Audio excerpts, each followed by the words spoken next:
Hi friends, welcome to classic education YouTube channel. ಇವತ್ತಿನ ಒಂದು ಉದ್ಯೋಗ ವಾರ್ತೆದಲ್ಲಿ ನಾವೇನು ಡಿಸ್ಕಸ್ ಮಾಡ್ತಾ ಇದ್ವಿ ಅಂದ್ರೆ SBI ದಿಂದ ಹೊಸ ನೋಟಿಫಿಕೇಶನ್ ಬಂದಿದೆ. ಅದ್ರ ಬಗ್ಗೆ ನಾವಿಲ್ಲಿ ಡಿಸ್ಕಷನ್ ಮಾಡ್ತಾ ಇದೀವಿ. SBI ಅದವ್ರು ನೋಡ್ರಿ ಹೊಸ ನೋಟಿಫಿಕೇಶನ್ ಅನ್ನ ಇಶ್ಯೂ ಮಾಡಿದ್ದಾರೆ. ನೋಟಿಫಿಕೇಶನ್ ಹೆಸರು recruitment of circle based officer ಅಂತ ಹೇಳಿ. ಸೊ ಈ ನೋಟಿಫಿಕೇಶನ್ ಆನ್ಲೈನ್ ಅಪ್ಲಿಕೇಶನ್ಸ್ ಯಾವಾಗ ಓಪನ್ ಆಗುತ್ತೆ ಅಂದ್ರೆ 29/1/2026 ಓಪನ್ ಆಗುತ್ತೆ. ಮತ್ತೆ ಆನ್ಲೈನ್ ಅಪ್ಲಿಕೇಶನ್ಸ್ ಯಾವಾಗ ಕ್ಲೋಸ್ ಆಗುತ್ತೆ ಅಂದ್ರೆ 18/12/2026 ಕ್ಲೋಸ್ ಆಗುತ್ತೆ. ಜೊತೆಗೆ ನೋಡ್ರಿ ಆನ್ಲೈನ್ ಎಕ್ಸಾಮಿನೇಷನ್ ಗೆ ನಿಮಗೆ ಹಾಲ್ ಟಿಕೆಟ್ ಯಾವಾಗ ಬಿಡ್ತಾರೆ ಅಂದ್ರೆ ಮಾರ್ಚ್ 2026 ಬಿಡ್ತಾರೆ. ಅದಾದ್ಮೇಲೆ ನೆಕ್ಸ್ಟ್ ನೋಡ್ರಿ ಆನ್ಲೈನ್ ಎಕ್ಸಾಮ್ ನಿಮ್ದು ಯಾವಾಗ ಇರುತ್ತೆ ಅಂದ್ರೆ ಮಾರ್ಚ್ 2026 ಇರುತ್ತೆ. ನೆಕ್ಸ್ಟ್ ಏನ್ ಹೇಳ್ತಿದ್ದಾರೆ ಅಂದ್ರೆ applications are invited from eligible Indian citizens for appointment as circle based officer in State Bank of India. ಅಂದ್ರೆ ಯಾವ ಒಂದು ಹುದ್ದೆಗಳಿಗೆ ಇವರು ನೋಟಿಫಿಕೇಶನ್ ಅನ್ನ ಕರೆದಿದ್ದಾರೆ ಅಂದ್ರೆ ಸರ್ಕಲ್ ಬೇಸ್ಡ್ ಆಫೀಸರ್ ಹುದ್ದೆಗಳಿಗೆ ನೋಟಿಫಿಕೇಶನ್ ಅನ್ನ ಕರೆದಿದ್ದಾರೆ. ಇದಾದ್ಮೇಲೆ ನೆಕ್ಸ್ಟ್ ಏನ್ ಹೇಳ್ತಿದ್ದಾರೆ ನೋಡ್ರಿ, candidates are advised to check bank website that is https://sba.bank.web/careers/current openings. ಅಂದ್ರೆ ನೀವೇನ್ ಮಾಡ್ಬೇಕಂದ್ರೆ ನಿಮ್ಮ ಡೀಟೇಲ್ಸ್ ಮತ್ತೆ ಅಪ್ಡೇಟಿಗೋಸ್ಕರ SBI ಬ್ಯಾಂಕ್ ಅಫಿಷಿಯಲ್ ವೆಬ್ಸೈಟ್ ಅನ್ನ ನೀವು ಅವಾಗ ವಿಸಿಟ್ ಮಾಡಬೇಕು ಅಂತ ಹೇಳ್ತಿದ್ದಾರೆ. ಫಸ್ಟ್ SBI ಬ್ಯಾಂಕಿಗೆ ಹೋಗಿ ಅಲ್ಲಿ ಕೆರಿಯರ್ ಸೆಕ್ಷನ್ ಹೋಗಿ ಅಲ್ಲಿ ಕರೆಂಟ್ ಓಪನಿಂಗ್ಸ್ ಅನ್ನ ನೀವು ನೋಡ್ಬೇಕಂತ ಹೇಳ್ತಿದ್ದಾರೆ. ಇದಾದ್ಮೇಲೆ ನೋಡ್ರಿ next eligible candidates are required to register online for the recruitment process which will be held in 4 phases. ಅಂದ್ರೆ ಆನ್ಲೈನ್ ಎಕ್ಸಾಮಿನೇಷನ್ ಅಲ್ಲಿ ಏನ್ ಮಾಡ್ತಾರೆ ಅಂದ್ರೆ ನಿಮ್ಮ ಈ ಒಂದು ನೇಮಕಾತಿ ಹಂತ ಇದೆಯಲ್ಲ ಅದನ್ನ 4 ಹಂತಗಳಲ್ಲಿ ಮಾಡ್ತಾರೆ. ಮೊದಲನೇದಾಗಿ ನಿಮ್ಗೆ ಏನಿರುತ್ತೆ ಅಂದ್ರೆ ಆನ್ಲೈನ್ ಎಕ್ಸಾಮಿನೇಷನ್ ಇರುತ್ತೆ, ಅದಾದ್ಮೇಲೆ ಸ್ಕ್ರೀನಿಂಗ್ ಇರುತ್ತೆ. ಸ್ಕ್ರೀನಿಂಗ್ ಅಂದ್ರೆ ಡಾಕ್ಯುಮೆಂಟ್ ವೆರಿಫಿಕೇಶನ್ ಇರುತ್ತೆ, ಅದಾದ್ಮೇಲೆ ಇಂಟರ್ವ್ಯೂ ಇರುತ್ತೆ, ಅದಾದ್ಮೇಲೆ ಲೋಕಲ್ ಲ್ಯಾಂಗ್ವೇಜ್ ಪ್ರೊಫಿಷಿಯನ್ಸಿ ಟೆಸ್ಟ್ ಇರುತ್ತೆ. ಅಂದ್ರೆ ಬೇರೆ ಬೇರೆ ಬ್ರಾಂಚಸ್ ಬೇರೆ ಬೇರೆ ಕರೆದಿರೋದ್ರಿಂದ ನಿಮ್ಮ ಸ್ಥಳೀಯ ಭಾಷೆಗಳನ್ನ ಇವರು ಇಲ್ಲಿ ಟೆಸ್ಟ್ ಅನ್ನ ಮಾಡ್ತಾ ಹೋಗ್ತಾರೆ. ಹಾಗಾದ್ರೆ ವೇಕೆನ್ಸೀಸ್ ಅನ್ನ ನಾವು ನೋಡ್ತಾ ಹೋದ್ರೆ ಟೋಟಲ್ ನೋಡ್ರಿ 2273 ಹುದ್ದೆಗಳಿಗೆ ಇವರು ನೋಟಿಫಿಕೇಶನ್ ಹೊರಡಿಸಿದ್ದಾರೆ. ಕರ್ನಾಟಕದಲ್ಲಿ ಬೆಂಗಳೂರಲ್ಲಿ ನೋಡೋದಾದ್ರೆ ನಿಮ್ಗೆ 200 ಹುದ್ದೆಗಳು ಖಾಲಿ ಇದಾವೆ. ಕರ್ನಾಟಕದಲ್ಲಿ ಲೋಕಲ್ ಪ್ರೊಫಿಷಿಯನ್ಸಿ ಅಸಿಸ್ಟೆಂಟ್ ಅಥವಾ ಸ್ಥಳೀಯ ಭಾಷೆ ಯಾವ್ದಿದೆ ಅಂದ್ರೆ ಕನ್ನಡ ಇದೆ. ಆ ಕನ್ನಡ ಭಾಷೆನ ನೀವು ಇಲ್ಲಿ ಪಾಸ್ ಆಗ್ಬೇಕಾಗತ್ತೆ. ಇದಾದ್ಮೇಲೆ ನೋಡ್ರಿ ನೆಕ್ಸ್ಟ್ ಎಲಿಜಿಬಿಲಿಟಿ ಕ್ರೈಟೀರಿಯಾನ ನೋಡೋಣ. ಏನೇನ್ ಎಲಿಜಿಬಿಲಿಟಿ ಕ್ರೈಟೀರಿಯಾ ಇರಬೇಕಂದ್ರೆ graduation in any discipline from recognised university or any equivalent qualification recognised as such by the central government including integrated dual degree. The candidates possessing qualification such as medical, engineering, chartered accountant, cost accountant would also be eligible. ಈ ಒಂದು ಹುದ್ದೆಗೆ ನೀವು eligible ಆಗ್ಬೇಕಂದ್ರೆ just ನೀವೇನಪ್ಪ ಅಂದ್ರೆ ಪದವೀಧರರಾಗಿರ್ಬೇಕು. ಜೊತೆಗೆ ನೋಡ್ರಿ ಯಾವೆಲ್ಲ ಅಭ್ಯರ್ಥಿಗಳು ಏನಪ್ಪಾ ಅಂದ್ರೆ ಇಂಟಿಗ್ರೇಟೆಡ್ ಡ್ಯುಯಲ್ ಡಿಗ್ರಿಯನ್ನ ಹೊಂದಿದ್ರಿ, ಕೇಂದ್ರ ಸರ್ಕಾರದವರು ಹೇಳಿರುವಂತ ಇಂಟಿಗ್ರೇಟೆಡ್ ಡ್ಯುಯಲ್ ಡಿಗ್ರಿಯನ್ನ ಹೊಂದಿದ್ರಿ, ಅವರು ಕೂಡ ಇಲ್ಲಿ ಎಲಿಜಿಬಲ್ ಆಗ್ತಾರೆ. ಜೊತೆಗೆ ನೋಡ್ರಿ ಯಾರು medical, engineering, chartered accountant, cost accountant ಇದಿರಲ್ಲ ಅವರು ಕೂಡ ಇಲ್ಲಿ ಎಲಿಜಿಬಲ್ ಆಗ್ತಾರೆ. ಇದಾದ್ಮೇಲೆ ನೆಕ್ಸ್ಟ್ ನೋಡ್ರಿ ವಯೋಮಿತಿಯನ್ನ ನಾವ್ ಇಲ್ಲಿ ನೋಡೋದಾದ್ರೆ ವಯೋಮಿತಿ ಎಷ್ಟಿರ್ಬೇಕಪ್ಪ ಅಂದ್ರೆ ಆಸ್ ಆನ್ 31/12/2025 ಅಂದ್ರೆ 31/12/2025 ಪ್ರಕಾರ not below the 21 years and not above the 30 years as on 31/12/2025. The candidates must have been born not later than 31/12/2004 and not earlier than 1/1/1996. Both days are inclusive ಅಂತಾನು ಕೂಡ ಹೇಳ್ತಿದ್ದಾರೆ. ಅಂದ್ರೆ ಇಲ್ಲಿ ನಿಮ್ಮ ವಯೋಮಿತಿ ಎಷ್ಟಿರ್ಬೇಕಂದ್ರೆ 21 ರಿಂದ 30 ವರ್ಷ ಇರಬೇಕು. ಜೊತೆಗೆ ನೋಡ್ರಿ ನಿಮ್ಮ ಜನ್ಮ ದಿನಾಂಕ 30/12/2004 ಮುಂಚೆ 1/1/1996 ನಂತರ ಯಾರಿದಿರಲ್ಲ ಅವ್ರು ಇಲ್ಲಿ ಎಲಿಜಿಬಲ್ ಆಗ್ತೀರಾ. ಇದಾದ್ಮೇಲೆ ನೋಡ್ರಿ ನೆಕ್ಸ್ಟ್ ಕೆಲವೊಂದಿಷ್ಟು ಕೆಟಗರಿಗೆ ಏನ್ ಮಾಡಿದಾರೆ ಅಂದ್ರೆ ವಯೋಮಿತಿ ಸಡಲಿಕೆಯನ್ನು ಕೂಡ ಕೊಟ್ಟಿದ್ದಾರೆ. ನೀವೇನಾದ್ರೂ SC/ST ಅಭ್ಯರ್ಥಿಗಳಾಗಿದ್ರೆ ನಿಮ್ಗೆ 5 ವರ್ಷ ವಯೋಮಿತಿ ಸಡಲಿಕೆ ಇರುತ್ತೆ. OBC ಅಭ್ಯರ್ಥಿಗಳಾದ್ರೆ 3 ವರ್ಷ ವಯೋಮಿತಿ ಸಡಲಿಕೆ ಇರುತ್ತೆ. ವಿಕಲಚೇತನ ಅಭ್ಯರ್ಥಿಗಳಾಗಿದ್ದು SC/ST ಕೆಟಗರಿ ಸೇರಿದ್ರೆ 15 ವರ್ಷ ವಯೋಮಿತಿ ಸಡಲಿಕೆ. ವಿಕಲಚೇತನರಾಗಿ ನೀವು OBC ಕೆಟಗರಿಗೆ ಸೇರಿದ್ರೆ ನಿಮಗೆ 13 ವರ್ಷ ವಯೋಮಿತಿ ಸಡಲಿಕೆ. ಜೊತೆಗೆ ನೋಡ್ರಿ ನೀವು ವಿಕಲಚೇತನರಾಗಿ ಜನರಲ್ ಕ್ಯಾಟಗರಿಗೆ ಸೇರಿದ್ರೆ ನಿಮ್ಗೆ 10 ವರ್ಷ ವಯೋಮಿತಿ ಸಡಲಿಕೆ ಇರುತ್ತೆ. ಜೊತೆಗೆ ನೋಡ್ರಿ ಎಕ್ಸ್ ಸರ್ವಿಸ್ಮೆನ್, ಕಮಿಷನ್ ಆಫೀಸರ್ ಇವ್ರಿಗೆಲ್ಲ ಏನಪ್ಪಾ ಅಂದ್ರೆ 5 ವರ್ಷದವರೆಗೂ ವಯೋಮಿತಿ ಸಡಲಿಕೆಯನ್ನ ಕೊಟ್ಟಿದ್ದಾರೆ.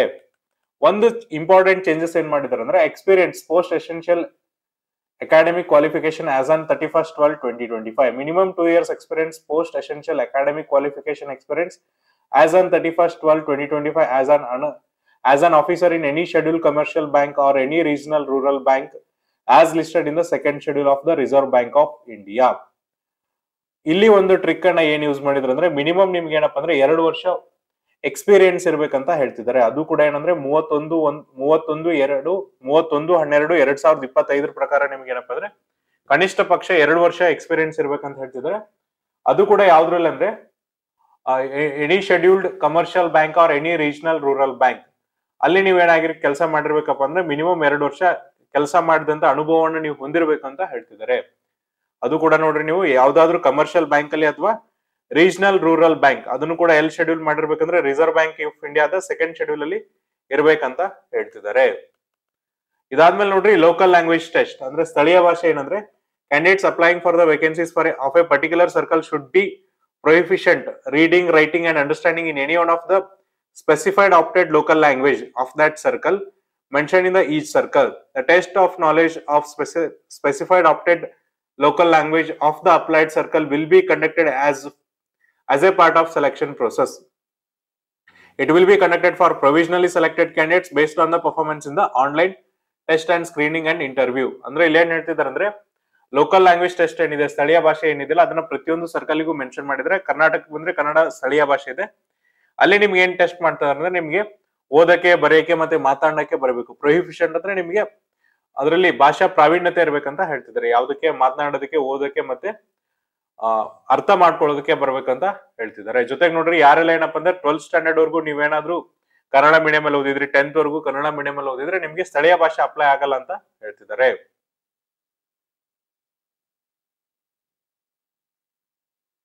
ಅಂದ್ರೆ ಅವರು ಸ್ಥಳೀಯ ಭಾಷೆಗೆ ಹೋಗುವಂತ ಅವಶ್ಯಕತೆ ಇಲ್ಲ ಅಂತ ಹೇಳ್ತಿದ್ದಾರೆ. ಇದಾದ್ಮೇಲೆ ನೆಕ್ಸ್ಟ್ ನೋಡ್ರಿ, ನಾವೇನ್ ನೋಡೋಣ ಅಂದ್ರೆ reservation bench mark with disability ಬೇಡ.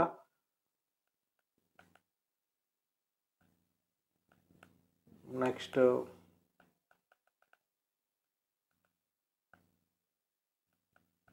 ಸೆಲೆಕ್ಷನ್ ಪ್ರೊಸೆಸ್ ಅನ್ನ ನೋಡ್ತಾ ಹೋಗೋಣ. ಸೆಲೆಕ್ಷನ್ ಯಾವ ತರನಾಗಿರುತ್ತೆ ಅನ್ನೋದನ್ನ ನೋಡ್ತಾ ಹೋಗೋಣ. Selection process ನೋಡ್ರಿ, the selection process consists of online test and screening and interview. The online test will be consist of objective test for 120 marks and a descriptive test for 50 marks. The descriptive test will be administered immediately after the conclusion of the objective test and candidates will have to type their descriptive test answers on the computer.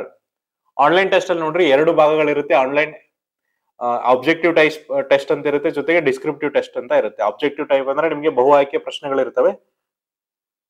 ಡಿಸ್ಕ್ರಿಪ್ಟ್ ಅಲ್ಲಿ ನಿಮಗೆ letter writing ಮತ್ತೆ essay ಬರೆಯ ಕೊಟ್ಟಿರ್ತಾರೆ, ಅದನ್ನ ನೀವು computer keyboards ಅನ್ನ use ಮಾಡ್ಕೊಂಡು type ಮಾಡ್ಬೇಕಾಗುತ್ತೆ. ಹಾಗಾದ್ರೆ ಆಬ್ಜೆಕ್ಟಿವ್ ಟೆಸ್ಟ್ ಅಲ್ಲಿ ಏನಿರುತ್ತೆ ಅಂತ ನೋಡೋದಾದ್ರೆ, ಆಬ್ಜೆಕ್ಟಿವ್ ಟೆಸ್ಟಿಗೆ ನೋಡ್ರಿ ಡ್ಯೂರೇಷನ್ಸ್ ಎಷ್ಟಿರುತ್ತಪ್ಪ ಅಂದ್ರೆ 2 ಗಂಟೆ ಇರುತ್ತೆ. ಜೊತೆಗೆ ಇಲ್ಲಿ 4 ಸೆಕ್ಷನ್ಸ್ ಗಳಿರುತ್ತೆ. 120 ಅಂಕಗಳಿಗೆ ಎಕ್ಸಾಮಿನೇಷನ್ ಅನ್ನ ಕಂಡಕ್ಟ್ ಮಾಡ್ತಾ ಹೋಗ್ತಾರೆ.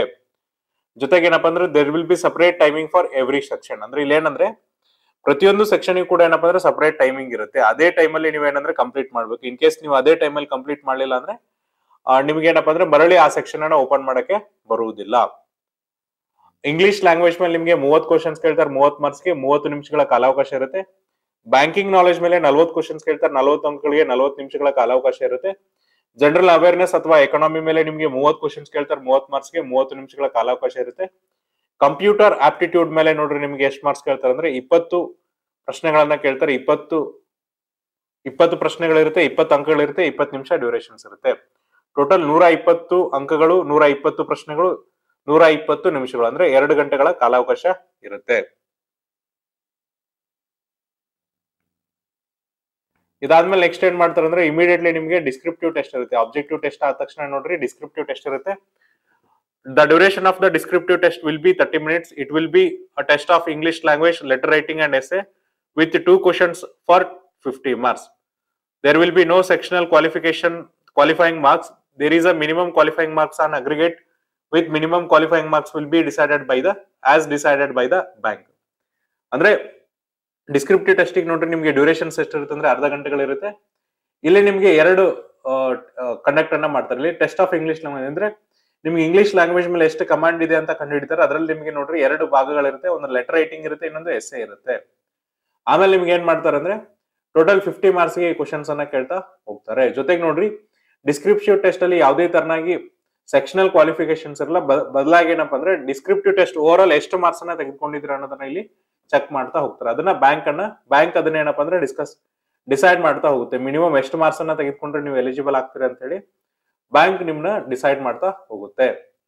ಇದಾದ್ಮೇಲೆ ನೋಡ್ರಿ ಪೆನಾಲ್ಟಿ ಫಾರ್ ರಾಂಗ್ ಆನ್ಸರ್ಸ್ ನೋಡೋದಾದ್ರೆ there will be no penalty for wrong answers marks in the objective test. ಅಂದ್ರೆ ಆಬ್ಜೆಕ್ಟಿವ್ ಬಹು ಆಯ್ಕೆ ಪ್ರಶ್ನೆಗಳಲ್ಲಿ ನೀವೇನಾದ್ರೂ ತಪ್ಪು ಉತ್ತರಗಳನ್ನ ಕೊಟ್ರೆ ಯಾವುದೇ ತರನ ಅಂತ ಪೆನಾಲ್ಟಿ ಇರುವುದಿಲ್ಲ.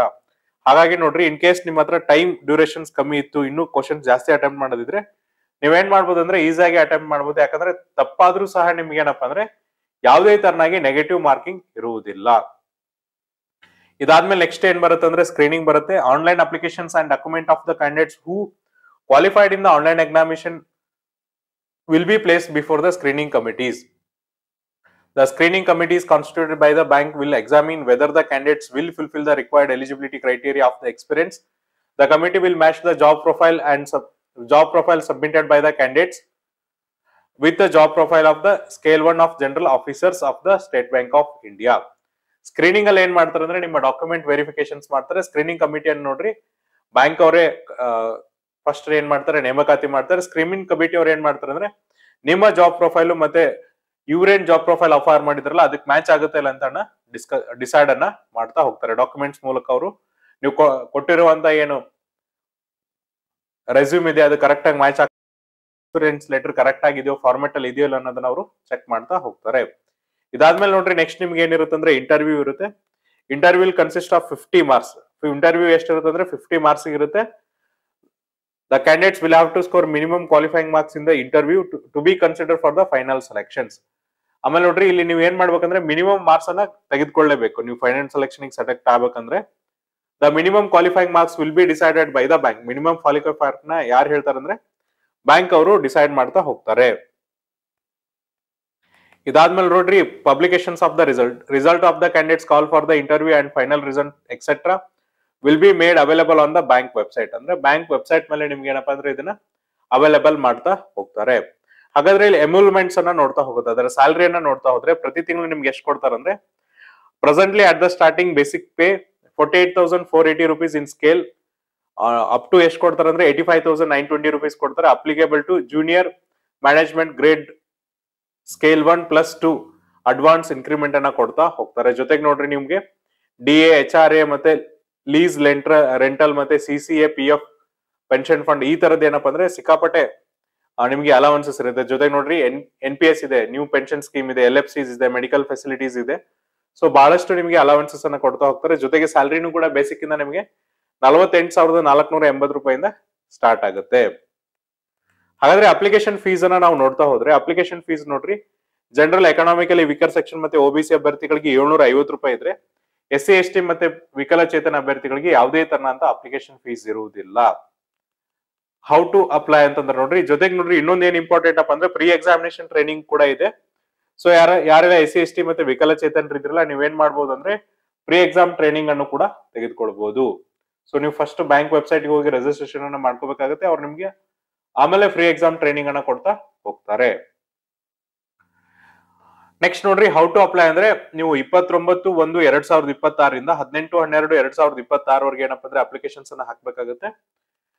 ನೀವು ಅಪ್ಲಿಕೇಶನ್ಸ್ ಅನ್ನ ಏನಪ್ಪಾ ಅಂದ್ರೆ ಬ್ಯಾಂಕ್ ನ ವೆಬ್ಸೈಟ್ ಆದಂತ https://sbi.bank.in ಇದ್ರ ಮೂಲಕ ಅಪ್ಲಿಕೇಶನ್ಸ್ ಅನ್ನ ಹಾಕ್ಬೇಕಾಗುತ್ತೆ. ಫಸ್ಟ್ ನೀವು ರಿಜಿಸ್ಟ್ರೇಷನ್ ಅನ್ನ ಮಾಡ್ಬೇಕಾಗುತ್ತೆ. SBI ಬ್ಯಾಂಕ್ ವೆಬ್ಸೈಟ್ ಗೆ ಹೋಗಿ ಅಲ್ಲಿ ವೆಬ್ ಪೋರ್ಟಲ್ ಹೋಗಿ ಅಲ್ಲಿ ಕೆರಿಯರ್ ಸೆಕ್ಷನ್ಸ್ ಹೋಗಿ ಕರೆಂಟ್ ಓಪನಿಂಗ್ ಹೋದ್ಮೇಲೆ ನೀವೇನ್ ಮಾಡ್ಬೇಕಂದ್ರೆ ರಿಜಿಸ್ಟ್ರೇಷನ್ಸ್ ಅನ್ನ ಮಾಡ್ಬೇಕಾಗುತ್ತೆ. ಆಮೇಲೆ ಅಪ್ಲಿಕೇಶನ್ ಫೀಸ್ ಅನ್ನ ತುಂಬಬೇಕಾಗುತ್ತೆ.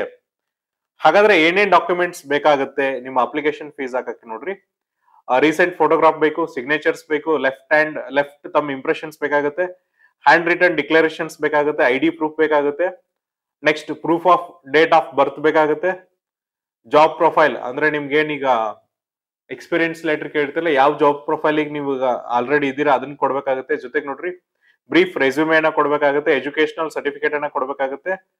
ಇದಾದ್ಮೇಲೆ latest form 16 issued by the employer ಅದನ್ನು ಕೂಡ PDF ಅಲ್ಲಿ ನೀವು ಅಪ್ಲೋಡ್ ಮಾಡ್ಬೇಕಾಗುತ್ತೆ. ಜೊತೆಗೆ ಲೇಟೆಸ್ಟ್ ಸ್ಯಾಲರಿ ಸ್ಲಿಪ್ ಅನ್ನು ಕೂಡ ನೀವು ಇಲ್ಲಿ ಅಪ್ಲೈ ಮಾಡ್ಬೇಕಾಗುತ್ತೆ. ಇಷ್ಟು ನೀವು ಏನಪ್ಪಾ ಅಂದ್ರೆ ಆನ್ಲೈನ್ ಅಪ್ಲಿಕೇಶನ್ಸ್ ಹಾಕ್ಬೇಕಾದ್ರೆ ಸಬ್ಮಿಟ್ ಮಾಡ್ಬೇಕಾಗತ್ತೆ. ಜೊತೆಗೆ ನೋಡ್ರಿ ಆನ್ಲೈನ್ ಅಪ್ಲಿಕೇಶನ್ಸ್ ಆದ್ಮೇಲೆ ಆನ್ಲೈನ್ ಎಕ್ಸಾಮಿನೇಷನ್ ಸೆಂಟರ್ಸ್ ಕೂಡ ಇದೆ. ಕರ್ನಾಟಕದಲ್ಲಿ ಆನ್ಲೈನ್ ಎಕ್ಸಾಮಿನೇಷನ್ ಸೆಂಟರ್ಸ್ ಎಲ್ಲಿದೆ ಅಂದ್ರೆ ಬೆಂಗಳೂರು, ಹುಬ್ಬಳ್ಳಿ, ಧಾರವಾಡ, ಕಲಬುರ್ಗಿ, ಮೈಸೂರು, ಮಂಗಳೂರಲ್ಲಿ ಏನಪ್ಪಾ ಅಂದ್ರೆ ಆನ್ಲೈನ್ ಎಕ್ಸಾಮಿನೇಷನ್ ಸೆಂಟರ್ ಇರುತ್ತೆ. ಸೊ ಇದ್ರಲ್ಲಿ ನಿಮ್ಗೆ ಯಾವ್ದು ಬೇಕೋ ಅದನ್ನ ನೀವೇನಪ್ಪ ಅಂದ್ರೆ ಸೆಲೆಕ್ಟ್ ಮಾಡ್ಕೋಬಹುದು. ನಿಮಗೆ ಪ್ರಿಫರೆನ್ಸ್ ಕೊಡ್ತಾರೆ, ನೀವು ಫಸ್ಟ್, ಸೆಕೆಂಡ್, ಥರ್ಡ್ ಅಂತೇಳಿ ಪ್ರಿಫರೆನ್ಸ್ ಅನ್ನ ಕೊಡ್ತಾ ಹೋಗ್ಬಹುದು. ಸೊ ಇದು ಏನಂದ್ರೆ SBI ದಿಂದ ಬಂದಿರುವಂತಹ ಹೊಸ ನೋಟಿಫಿಕೇಶನ್ಸ್ ಬಗ್ಗೆ ಇರುವಂತ ಮಾಹಿತಿ. ಇನ್ ಕೇಸ್ ನಿಮ್ಗೆ ಇದ್ರಲ್ಲಿ ಏನಾದ್ರು ಡೌಟ್ ಇದ್ರೆ ನಾವು ನಮ್ಮ ಡಿಸ್ಕ್ರಿಪ್ಷನ್ ಬಾಕ್ಸ್ ಅಲ್ಲಿ ನೋಡ್ರಿ ಅಫಿಷಿಯಲ್ PDF ಲಿಂಕ್ ಅನ್ನ ಕೊಟ್ಟಿರ್ತೀವಿ. ಆ ಲಿಂಕ್ ಅನ್ನ ಕ್ಲಿಕ್ ಮಾಡಿದ್ರೆ ನಿಮ್ಗೆ ಎಂಟೈರ್ PDF ಡೌನ್ಲೋಡ್ ಆಗುತ್ತೆ, ಅಲ್ಲಿ ನಿಮ್ಮ ಡೌಟ್ಸ್ ಅನ್ನ ಸಾಲ್ವ್ ಮಾಡಬಹುದು. ಇದೇ ತರನಾದ ಉಪಯುಕ್ತ ಮಾಹಿತಿಯನ್ನ ಕೊಡ್ತಿರ್ತೀವಿ. ಅಲ್ಲಿವರೆಗೂ ನೋಡ್ತಾ ಇರಿ classic education YouTube channel. Thank you.